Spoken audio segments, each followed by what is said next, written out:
Assalamualaikum warahmatullahi wabarakatuh. Alhamdulillah, alhamdulillahi rabbil alamin, wa bihi nasta'inu ala umuri dunya waddin. Salatu wassalamu ala ashrafil anbiya wal mursalin, Sayyidina wa habibina wa syafi'ina wa maulana Muhammadin wa ala alihi wa sahbihi wa man nasrahu ila yaumiddin, amma ba'd. Subhanaka la ilma lana illa ma 'allamtana innaka antal alimul hakim.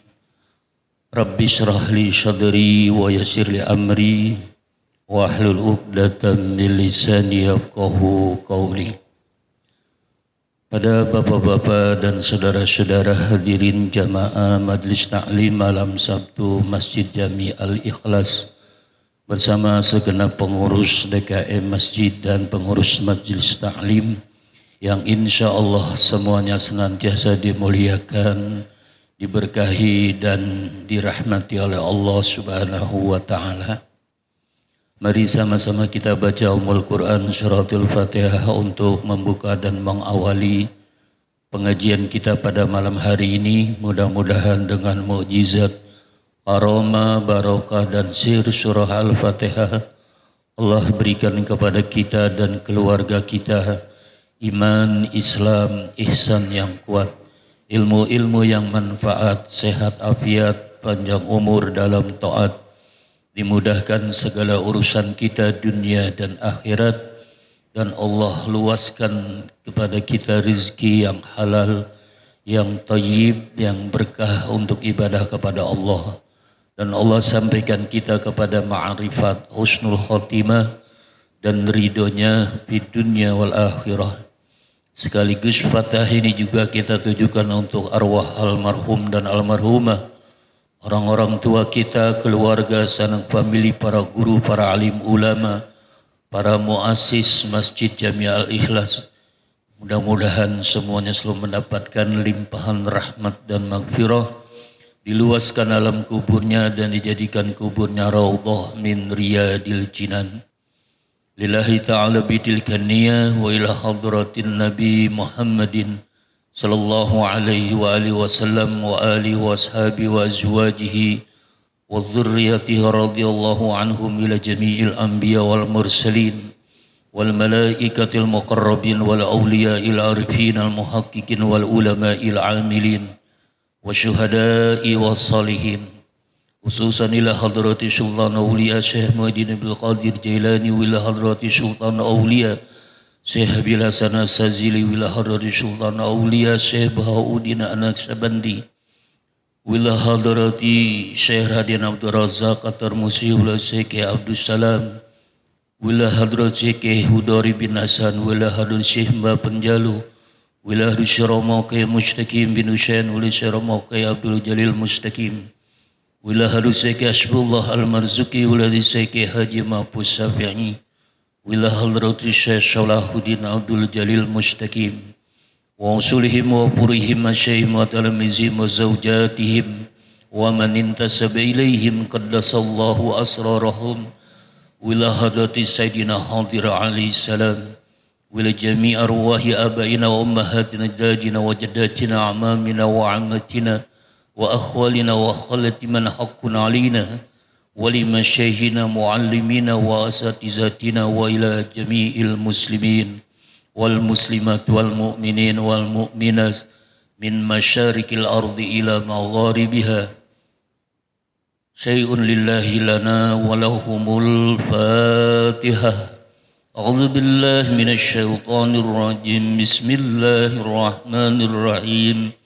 Alhamdulillahi Rabbil Alamin Ar-Rahmanir Rahim Maliki Yawmiddin Iyyaka na'budu wa iyyaka nasta'in Ihdinas siratal mustaqim Siratal ladzina an'amta 'alaihim Ghairil maghdubi 'alaihim waladdallin.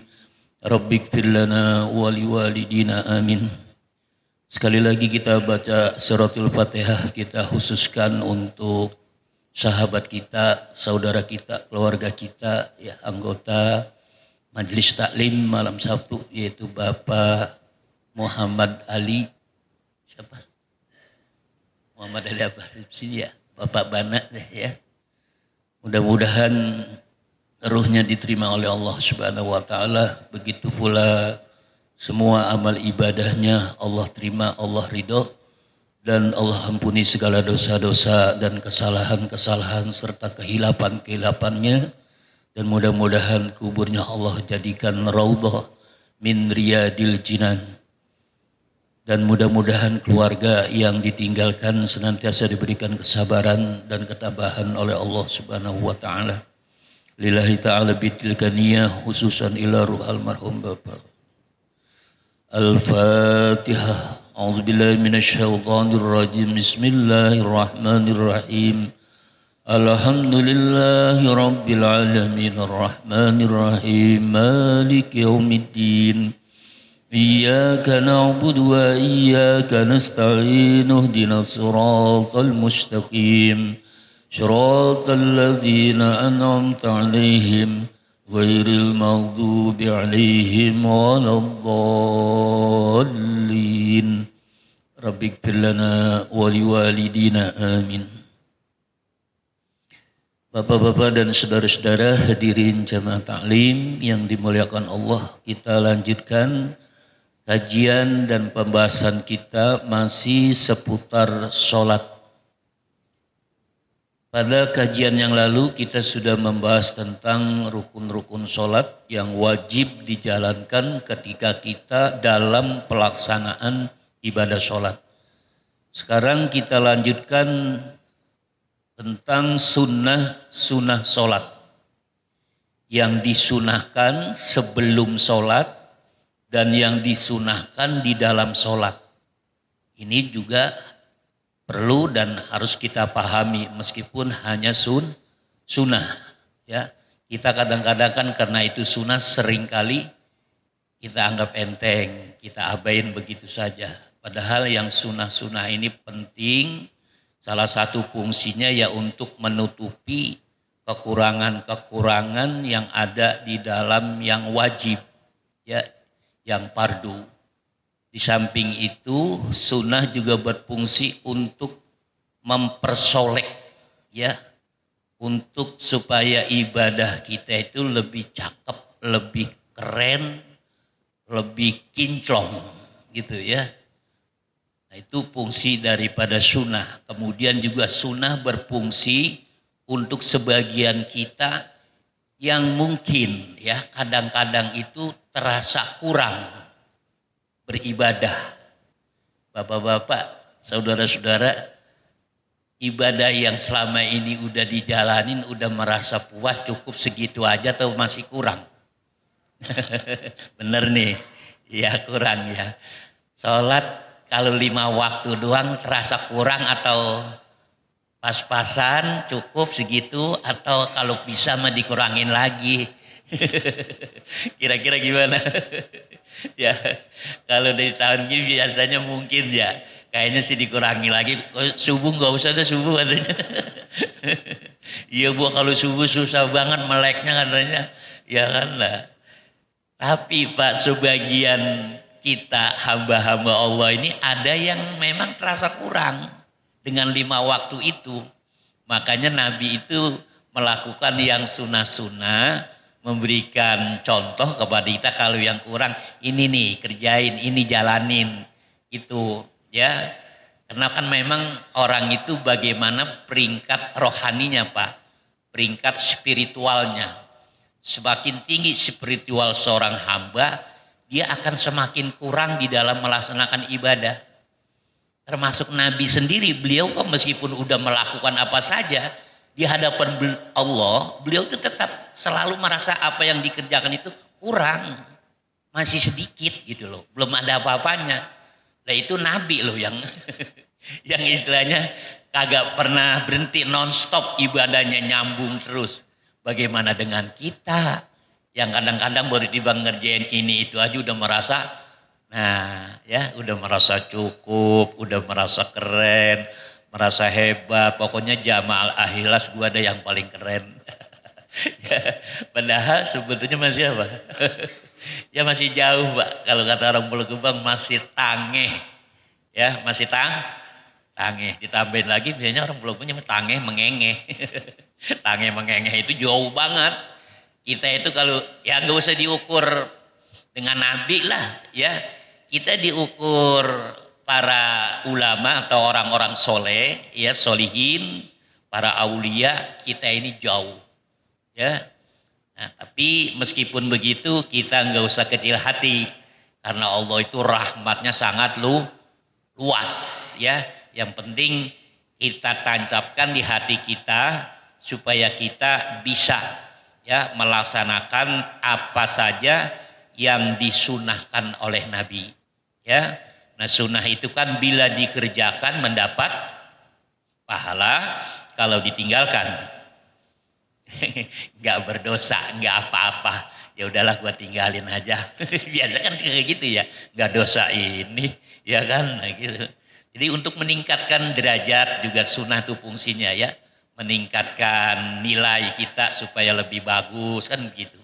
Jangan sampai kita cuma nilai bagus di dunia doang, urusan akhirat ibadah ya kan nilainya ngebleng, ya kan jelek, nilainya nggak bagus. Ya kita upayakan dua-duanya lah kalau bisa, ya kan. Ya paling minim akhirat, biarinlah dunia kalah-kalah dikit ya. Yang penting dunia apa akhirat ya tetap unggul gitu. Kalau dunia ya mau secakep kayak apapun, sebagus apapun, ya pada waktunya akan apa? Ya akan hilang, akan habis, akan sirna. Tapi kalau akhirat ya abadi dia, Pak. Ya, positif negatifnya kalau udah urusan akhirat itu sifatnya abadi. Artinya terus berlanjut, Pak. Sampai nanti kita di hadapan Allah Subhanahu wa taala. Baik, kita lanjutkan. Apa saja sih sunah-sunah salat? Sunanus sholati qabla dukhuli fiha. Yang kita bahas pertama, sunnah sholat sebelum masuk dalam pelaksanaan ibadah sholat. Ya, jadi prasolat ya. Itu ada yang disunahkan sebelum kita melaksanakan sholat. Apa saja? Yang pertama, al-azanu lis-shalawatil khamsi bis-safari wal khabor. Azan, ya. Azan untuk sholat 5 waktu, Pak. Ya, untuk sholat sunnah yang lain kayak terawih, itu kan berjamaah juga tuh. Nggak usah ada azan. Cukup azannya nanti azan apa? Azan isya, sholat isya. Itu disunahkan pisafari dalam perjalanan, wal hadori dan dalam perjalanan. Artinya kita nggak kemana-mana, kita sholat di Masjid Al-Ikhlas. Ya mungkin ada yang ke Al-Jihad atau yang lain seputar sini. Artinya kan berarti kita nggak bepergian jauh. Itu disunahkan azan. Ya. Atau kita dalam safar, dalam perjalanan, ya. Kemudian nanti mampir di masjid mana atau di musola mana, di rest area mungkin. Kan ada masjidnya, ada musolahnya. Nah kita ada berapa orang, itu disunahkan azan. Tapi ketika kita azan untuk rombongan kita, ya itu nggak usah azannya seperti azan yang normal, yang pertama itu. Azannya sekedar ada suara ini aja, kedengaran kita aja gitu. Nggak usah sini mana mic gue mau azan lah. Ya udah azan mulu, ntar ada rombongan lagi datang azan lagi lah, azan mulu. Ya kan bisa-bisa orang pada apa salah paham, nanti ini ada apa sih kok azan mulu, azan sampai berulang-ulang berkali-kali, ya kan. Jadi timbulnya nanti malah apa namanya kesalahpahaman, ya. Dan kesalahpahaman itu rentan membawa pada kekisruhan, perpecahan, ya kan, suujon dan sebagainya. Jadi ketika kita dalam perjalanan cukup azannya sekedar kedengaran kita aja. Yang penting lapaz-lapaz ya, susunan-susunan azan itu semuanya terbaca. Nah itu tentu ba'da dukhulil waktu, setelah masuk waktu. Kalau belum masuk jangan. Kalau kira-kira di jam ini jam kayaknya ini agak lambat nih atau agak cepat kan bisa jadi kan. Nah itu ya kita paling enggak ya dengar dulu dah. Yang lain kan kedengaran juga kan ada azan, wah pokoknya di masjid udah azan, ya udah baru azan. Tapi kalau memang belum dengar suara azan dan jam ini meyakinkan mantap berputarnya normal, ya udah azan. Ya, yang penting intinya jangan sampai sebelum waktu masuk sudah azan. Nah, makanya biasanya itu di kalender tentang jadwal sholat biasanya di situ ditambahin 3 menit Pak kurang lebih. Jadi masuk umpamanya jam 12 tepat nih zohor, itu biasanya dilewatin dikit 3 menit. Untuk jaga-jaga, ya kan? Siapa tahu jam 12 tepat itu belum masuk. Atau jamnya agak apa? Agak lambat berputarnya gitu. Jadi untuk jaga-jaga istilah fikih itu namanya ihtiyat. Ya. Jadi lebih mah nggak apa-apa. Jam 12 tepat, jam 12:05, 10 menit baru azan itu nggak apa-apa. Tapi kalau kurang, nah, jangan sampai Pak. Sebab itu urusannya ibadah nanti kalau ada orang iya di masjid mungkin yang nggak langsung sholat kan, nungguin sholat apa rawatib dulu, qobliyah, bahkan mungkin nungguin yang lain jamaah yang lain. Kalau yang di rumah, kayak ibu-ibu, ya kan begitu dengar suara azan langsung aja udah dia azan udah sholat, ya. Sementara waktunya belum masuk. Sah nggak kalau waktunya belum masuk? Enggak. Nah ini ketidaksahan orang yang sholat di rumah, siapa yang tanggung jawab? Yang azan. Nah, makanya muazin itu dalam satu sisi dia mempunyai tugas yang mulia, Pak. Ada hadis yang menceritakan bahwa nanti muazin Pak di akhirat kalau dia mengerjakan azannya ikhlas, rapi, bagus, tepat waktu, nanti lehernya paling panjang di akhirat. Kayak bebek, kayak soang dong, ya atau kayak apa? Kayak burung onta begitu. Maksudnya begini, ya bukan berarti lehernya panjang itu benar-benar panjang kayak soang gitu, ngeloyor begitu, enggak. Paling kelihatan, paling nampak gitu loh Pak. Ya di akhirat ketika umat Rasulullah dikumpulkan di padang mahsyar, itu yang muazin itu, oh kelihatan Pak, paling kelihatan pokoknya. Kepalanya itu paling tinggi dibandingkan yang lain. Jadi meskipun di dunianya orangnya pendek, di sana tetap kelihatan paling kelihatan gitu ya. Kan orang Indonesia kan kecil-kecil, kumpul sama orang Arab, orang Eropa, tinggi-tinggi. Tetap muazinnya orang Indonesia meskipun kecil, pendek, nanti di sana paling kelihatan di akhirat. Kenapa? Karena azan itu tugas mulia. Memanggil, menyeru orang untuk beribadah kepada Allah. Itu ya, itu muazin. Tapi dalam sisi yang lain hati-hati ya, hati-hati di sini maksudnya tadi itu jangan sampai azan belum masuk waktu. Jadi jadwal jamnya semuanya diperiksa Pak. Kita kan kadang-kadang ada jam musola masjid ngaco itu. Ya kan? Sekarang jam berapa nih? Dia nggak taunya udah jam 8, ada yang udah jam 9 gitu. Jam kok kayak begitu ya kan. Jadi kalau untuk di masjid jamnya ya jadwal apa semuanya diinin Pak. Karena ini menyangkut ibadah dikontrol lah begitu. Jangan sampai ya kelewat jauh juga ya, jangan sampai juga kurang gitu ya. Harus tepat semuanya. Nah itu azan dalam sholat 5 waktu ya.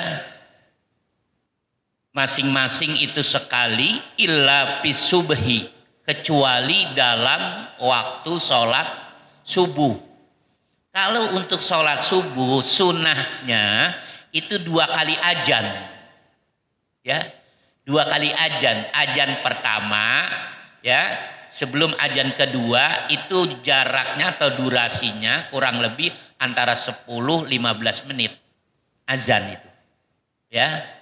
Itu di Mekah, di Madinah, kalau yang haji umroh pasti tahu, ngalamin, ya kan begitu. Ada azan dulu untuk subuh aja, ya. Tapi ya kesunahan ini sepertinya kalau kita perhatikan tidak berlaku atau tidak dijalankan di Indonesia khususnya, ya kan mana ada yang azannya 2 kali. Paling kita biasanya tarhim, ya kan atau selawatan. Terus bagaimana ini? Ya udah nggak apa-apa, orang sunnah kok. Ya kan paling kita paling bantarnya cuman as-sholatu khairum minan naum. As-sholatu khairum minan naum itu doang ya yang diambil gitu. Ya nggak apa-apa. Andai kata mau dirubah ya ajarnya 2 kali, tetap harus dimusyawarahkan dan diajak semua tokoh masyarakat, ketua lingkungan, kira-kira bisa nggak diterapin di masjid azan subuhnya 2 kali. Nah itu dia, makanya saya bilang tadi dimusyawarahin. Jangan ngotot karena itu sunnah. Ya kan, sebab setiap hal yang baik, ya termasuk yang sunnah, kalau salah penerapan juga berefek nanti timbulnya kisruh, fitnah, macam-macam lah. Ya kan, makanya dimusyawarahkan. Andai kata mau diterapin, sebar edaran atau melalui grup-grup WA bahwa wilayah Pulau Gebang RW 4 azan subuhnya 2 kali. Dikasih edaran, jadi diinformasin ke warga. Jadi nanti begitu dia dengar suara azan sambil melihat jam, wah berarti ini azan pertama. Namanya orang bangun tidur kan, nah, berarti dia nggak langsung sholat. Ya paling nggak kan dibikin 2 kali gitu kan, maksudnya biar dia tuh mandi atau apa bersih-bersih gitu loh. Sambil menunggu waktu subuh yang pasnya. Itu di azannya 2 kali itu maksudnya begitu. Karena kan orang bangun tidur kan kadang-kadang ada yang langsung sigra gitu cepet ya kan ke sumur, ada yang duduk dulu lama banget ya kan, ngumpulin ngumpulin nyawa ya, ngumpulin nyawanya baru bergerak ya. Nah itu makanya di iniinnya azannya 2 kali. Jadi kalau mau dipraktekin, diinformasikan, diberikan maklumat berupa edaran kepada warga masyarakat biar mereka tuh nanti nggak salah paham, juga nggak salah praktekin sholatnya gitu ya. Tapi kalau enggak ya udah, nggak usah dipaksa-paksain karena itu sunnah. Ya kan dulu tuh ya kan nyari waktu yang tepat untuk apa, melempar jumroh waktu peristiwa Mina. Hanya kan geruduk semua, akibatnya apa? Ambruk semua jembatan. Ya kan, mengejar yang sunnah doang. Jadi mengejar yang sunnah itu tetap lihat sikon. Kalau memang memungkinkan silakan, kalau enggak jangan dipaksain sunnah. Ujungnya menimbulkan bahaya gitu kan. Kadang-kadang orang dikit-dikit sunnah. Ntar dulu, kalau menyangkut orang banyak diperhitungkan dulu, kecuali yang sifatnya pribadi kita yang terserah, kayak sholat sunnah qobliyah, badiyah, tahajud, apalah. Tapi kalau yang sifatnya forum atau orang banyak, melibatkan orang banyak, nah itu dipertimbangin lagi dah ya, dihitung-hitung lagi efeknya nanti bagaimana ya. Tapi yang jelas ya dari segi ilmu dari sini nanti kita bisa tahu. Jadi kalau umpamanya yang haji yang umroh nggak usah kaget, kok azan jam segini belum waktunya subuh. Nah itu azan pertamanya. Oh pakai 2 kali ya.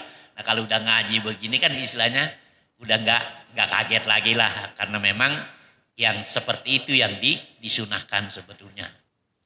Kemudian fa innahu yusannu lahu azanin ahaduhuma fi nisfil lail wa sanihima ba'da tulu'il fajri. Yang kedua al-iqamah muttasilatan bis shalah. Yang disunahkan sebelum sholat iqamah ya. Iqamah ini muttasilatan bis shalah, nyambung dengan sholat. Ya jadi begitu qomat Allahu Akbar asyhadu an la ilaha illallah terus ya sampai la ilaha illallah udah langsung sholat. Jangan pakai kedeker ya kan, segala nanyain ini apa dulu gitu. Jangan, nggak usah dipotong sama yang lain lagi, udah langsung semua sholat. Dan kalau sudah iqamah nih Pak ya, ini tambahan yang dalam kitab ini nggak dijelasin. Tapi dalam kitab-kitab yang lebih besar, lebih luas dijelasin. Kalau udah iqamah, kita nih makmum ataupun imam semua jangan pakai ngomong yang lain-lain lagi.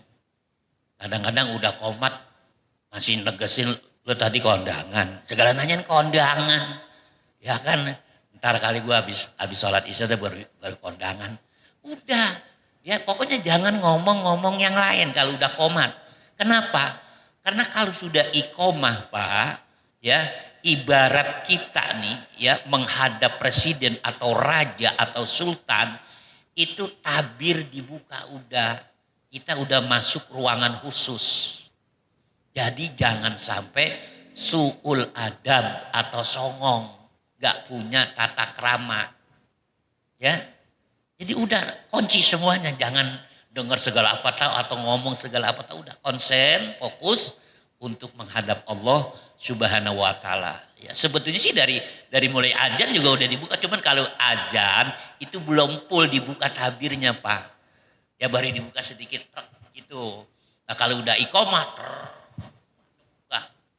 Tuh, nah di situ perlu dan pentingnya konsentrasi hati dan pikiran kita bahwa kita ini akan berhadapan dengan Allah Subhanahu wa taala. Dan itu salah satu teknis cara supaya bisa khusyuk. Ya, kita itu akan menghadap zat yang maha besar. Gitu ya. Kita kan bisa paham kan kita ketika kita menghadap orang yang punya jabatan aja kita kan udah istilahnya berupaya untuk konsen, fokus gitu kan dengan apa yang akan kita sampaikan kan begitu. Ya, apalagi ini dengan Allah, ya kan yang maha besar, maha mulia, maha kaya, maha kuat, udah maha segala-galanya. Nah, dari situ nanti insya Allah hati kita ya paling tidak akan lebih khusyuk lah, ya, lebih konsen di dalam ibadah sholat. Jadi ketika iqomah sudah dikumandangkan, udah nggak usah segala ngomong ini ngomong itu, negesin ini negesin itu, diam semuanya, ya. Kemudian yang ketiga disunahkan sebelum memulai sholat as-siwaku, siwak, wahwa bersiwak, ya, menggosok gigi, wahwa sunnatun fi kulli waktin, dan dia sunnah dalam sepanjang waktu.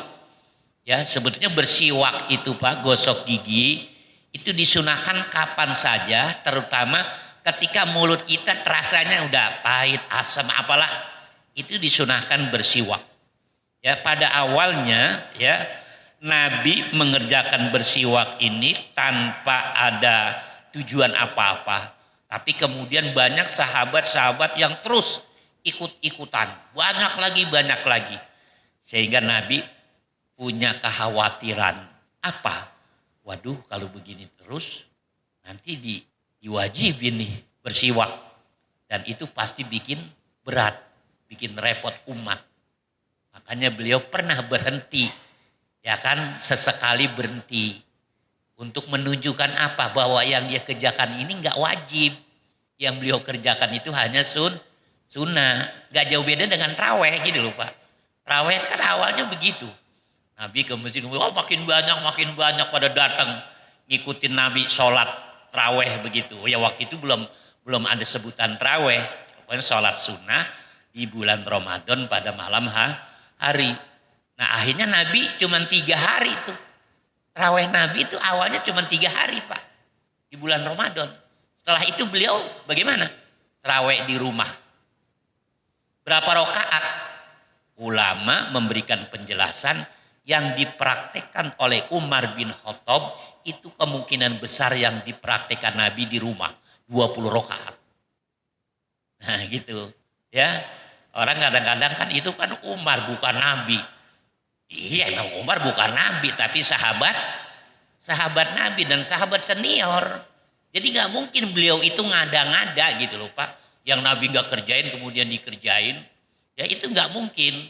Pasti ada referensi, ada dasar hukum dari Nabi. Nah, yang dari Umar bin Khattab inilah yang kemudian dipraktekkan oleh umat Islam sepanjang waktu sampai sekarang. Itu kalau pengen tahu. Nah, siwak pun begitu. Nabi sampai pernah bilang, laula an asyqa ala ummati la amartuhum bisiwak inda kulli sholat. Seandainya nggak beratin umat, ya, nggak ngerepotin umat saya, niscaya aku wajibkan bersiwak setiap kali mau sholat. Maksudnya sholat 5 waktu. Makanya Nabi hanya menyunahkan, artinya beliau menganggap sunnah ya atau dijadikan sunnah dengan beliau berhenti beberapa kali. Sehingga kesimpulannya berarti nggak wajib. Buktinya Nabi hari ini nggak bersiwak gitu atau sholat ini nggak bersiwak.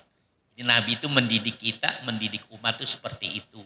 Di samping memang Nabi itu paling nggak mau banget Pak kalau umatnya ini melakukan sesuatu yang memberatkan gitu loh Pak. Makanya banyak dikasih dispensasi umat Islam ini loh Pak. Dispensasinya sangat banyak. Ibadahnya dikit, tapi pahalanya ngalahin umat terdahulu yang umurnya panjang-panjang, ibadahnya banyak. Kita kan umurnya pendek, ibadahnya otomatis ya dikit. Dikit juga acak-acakan kadang-kadang.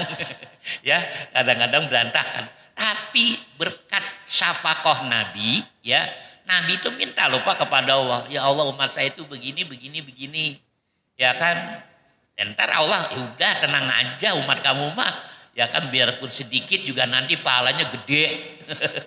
Umurnya cuman ya antara 60-70 tapi bisa mengalahkan yang umurnya ratusan tahun. Tuh, makanya umat Nabi kita ini insya Allah nanti tuh bikin yang lain, umat lain di akhirat godeng semua, goleng kepala kan main dah. Ya kan coba kalau kita dulu jadi umat Nabi Muhammad dah. Wah, pasti kita masuk surganya duluan. Jadi umat-umat yang lain itu Pak nanti pengen banget kayak umat Nabi Muhammad. Jangankan umatnya, nabi-nabinya itu sendiri Pak. Sebetulnya pengennya jadi umat Nabi Muhammad aja. Ketimbang jadi nabi, jadi rasul buat umat lain. Ya, kalau umpamanya bisa saya jadi umat Nabi Muhammad, ya dibandingkan ya suruh pilih menjadi nabi rasul buat umat lain, saya pilih jadi umat Nabi Muhammad aja. Habis segitunya loh Pak. Lah kita ini yang udah jadi umat Nabi Muhammad malah apa? Kayak mau, kayak kagak. Ya kan kalau kata orang Pulau Gebang pelian-pelian, maju mundur. Ya kan kagak apa? Agak kenceng gitu anuannya, semangatnya, tekadnya. Iya kan, kita kan udah, insya Allah kita sampai akhir hayat, sampai kumpul di padang mahsyar, nanti tetap menjadi umat Nabi Muhammad Sallallahu Alaihi Wasallam. Ya. Nah, kemudian perlu saya jelaskan, bersiwak ini Pak, ya ada yang sifatnya khusus, ada yang sifatnya umum. Bersiwak yang sifatnya khusus, ya. Ini yang disunahkan, artinya kita menggunakan kayu ya yang dipakai itu biasanya orang pulang haji pulang umroh pada bawa kita dibagi. Itu yang kita pakai bersiwak dengan gosok gigi dengan alat khusus yang memang pernah dikerjakan oleh Nabi. Ya itu nggak merepotkan, bisa kita kantongin, kita pakai nano juga kadang-kadang anuan pulpen supaya gampang nyelipinnya nyangkutnya gitu nggak gampang jatuh. Tiap mau sholat kita pakai gosok gigi dulu ya dengan alat itu. Nah itu yang disunahkan tuh yang model itu Pak. Ya. Nah kalau yang sifatnya umum seperti sekarang ini gosok gigi pakai sikat, pakai odol. Nah ini nggak disunahkan sikat gigi yang model kayak gini Pak. Repot. Coba deh Bapak menjumatan bawa odol, bawa sikat gigi, mau ke masjid bawa odol, bawa sikat gigi, gosok-gosok. Ada rasanya kan, ada aromanya, airnya kekumur bersih, ribet. Ya kan? Jadi yang model yang sekarang ini jangan diterapin.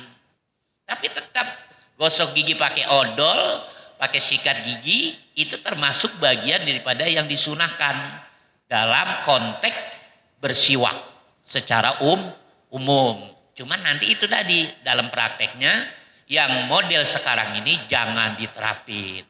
Jadi yang kita terapin itu yang pakai kayu gaharu itu dan kita gosok-gosok itu juga mempunyai apa khasiat dan komposisi yang sama dengan odol yang kita pakai gitu ya.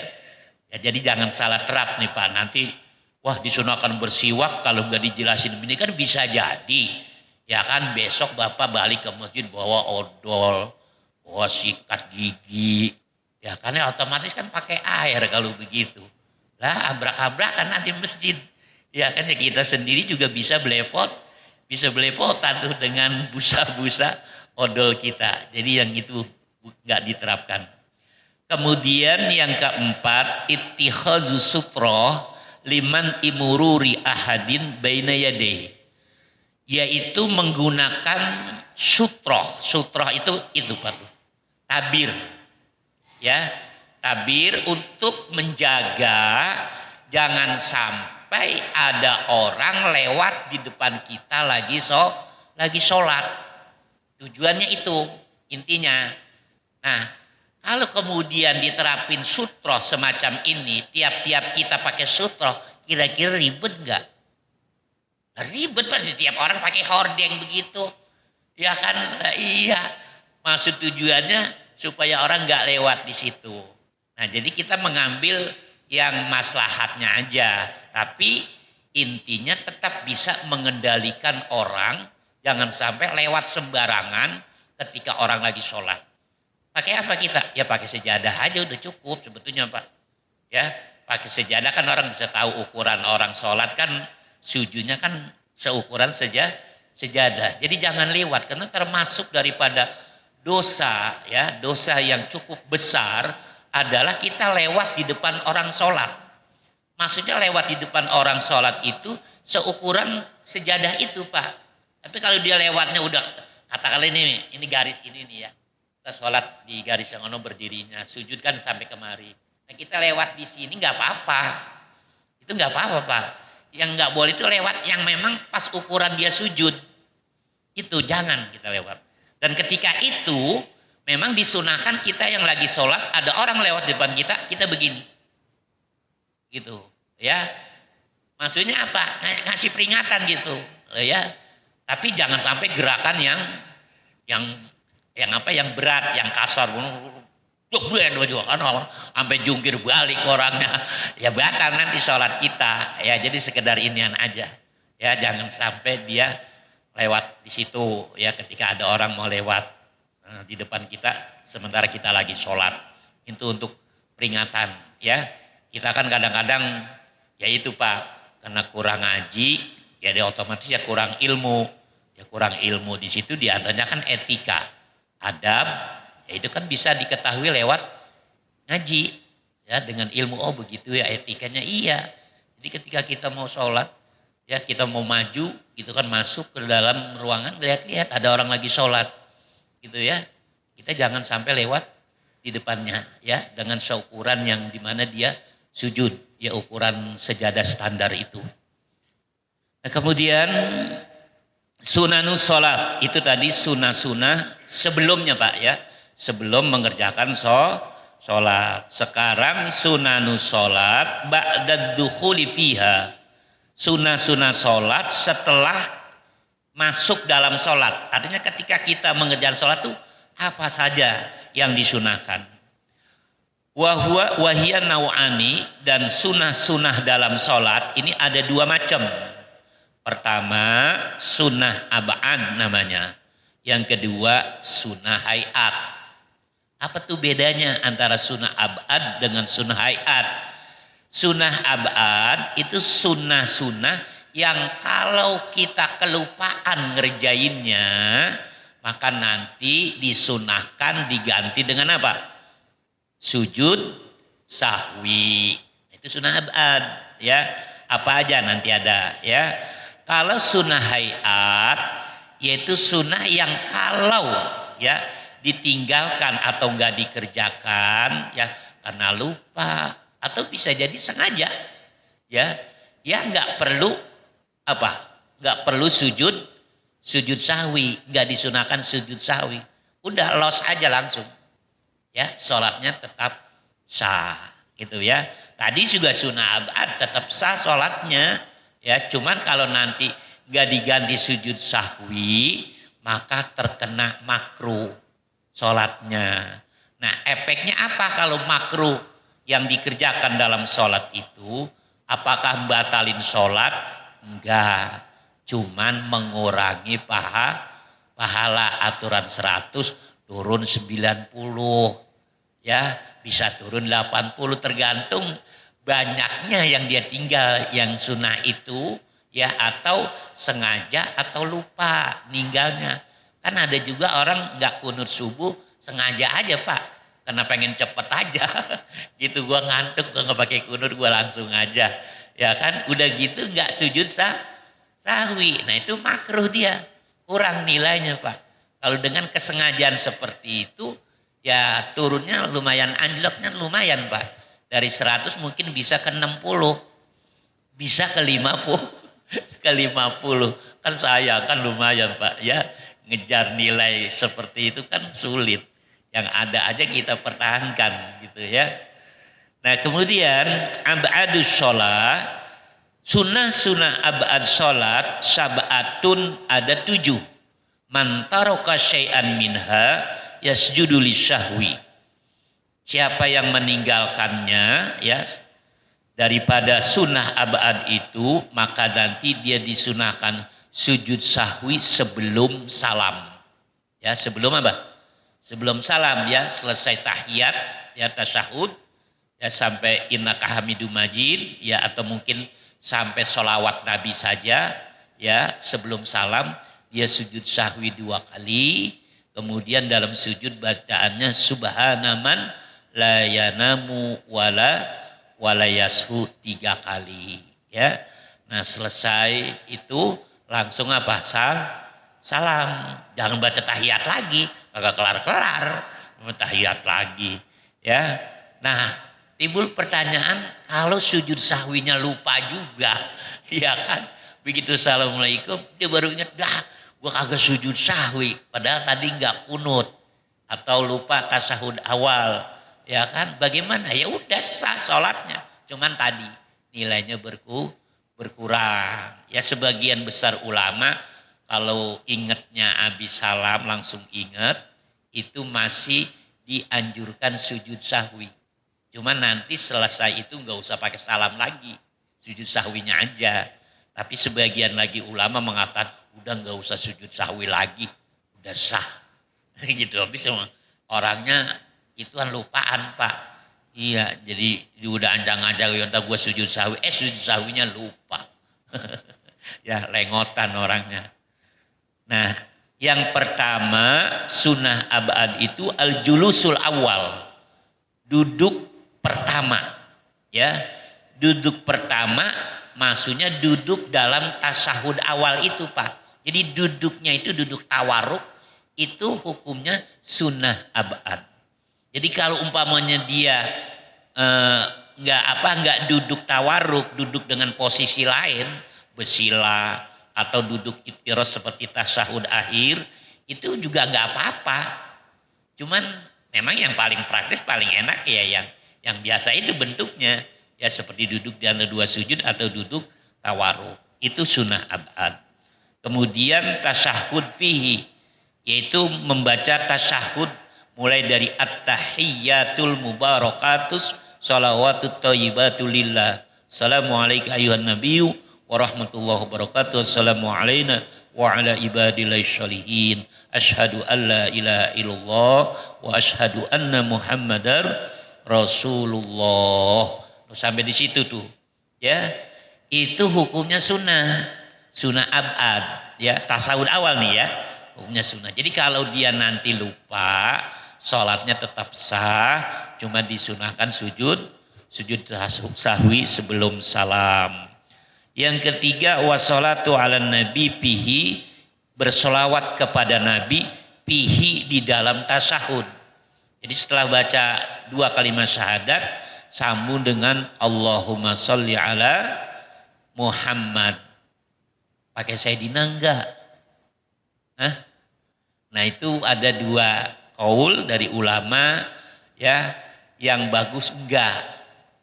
Pendapat pertama, ya kok yang bagus enggak? Iya karena memang yang aslinya seperti itu yang dibaca oleh Nabi, enggak pakai Sayyidina.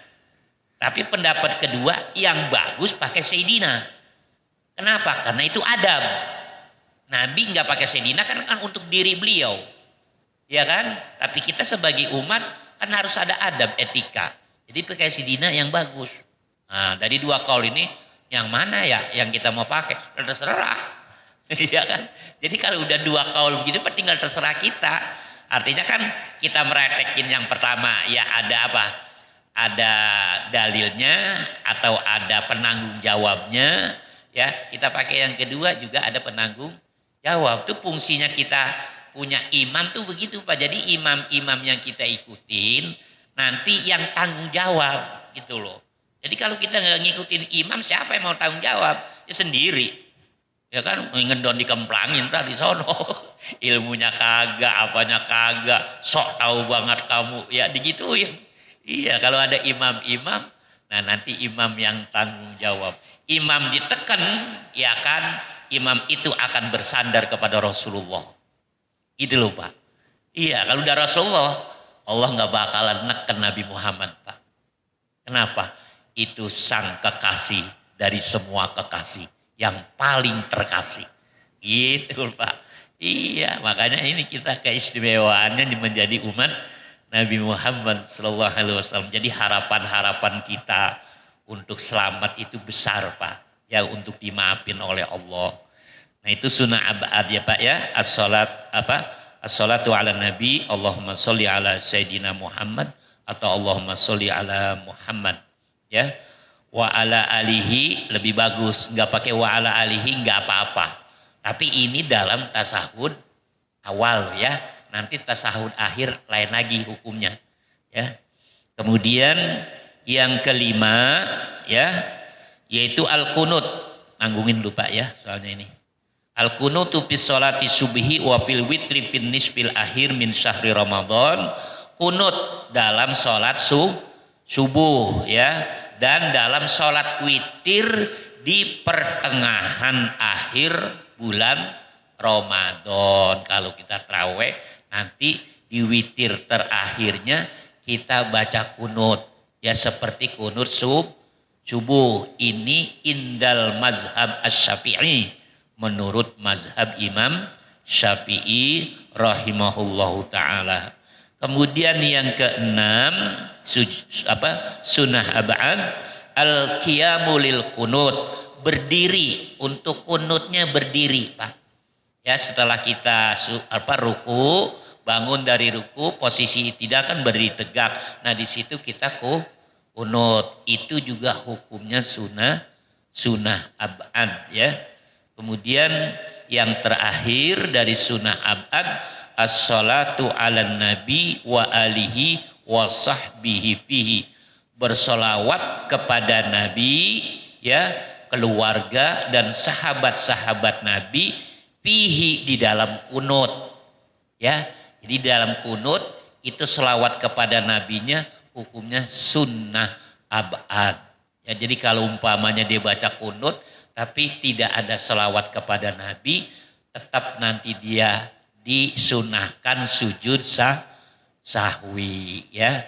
Nah demikian ya bahasan dan kajian kita seputar sholat, yaitu sunnah ab'ad dalam ibadah sholat kita. Insya Allah nanti kita lanjutkan ya, belum tuntas ya sunnah hayatnya ya. Ya lillahi ta'ala al-fatihah. A'udzubillahi minasyaitonirrajim. Bismillahirrahmanirrahim. Alhamdulillah rabbil alamin arrahmanir rahim maliki yaumiddin. Iyyaka na'budu wa iyyaka nasta'in. Shiratal mustaqim. Shiratal ladzina an'amta 'alaihim ghairil maghdubi 'alaihim waladdallin. Ilahil karim antal karim. Bismillahirrahmanirrahim. Alhamdulillah rabbil alamin. Allahumma shalli ala sayyidina Muhammad wa ala sayyidina Muhammad. Rabbana zidna ilman nafi'a warzuqna fahman kamila. Rabbana atina fid dunya hasanah wa fil akhirati hasanah wa qina adzabannar. Wa sallallahu ala sayyidina Muhammadin wa ala alihi washabihi wasallam. Walhamdulillahirabbil alamin. Assalamualaikum warahmatullahi wabarakatuh.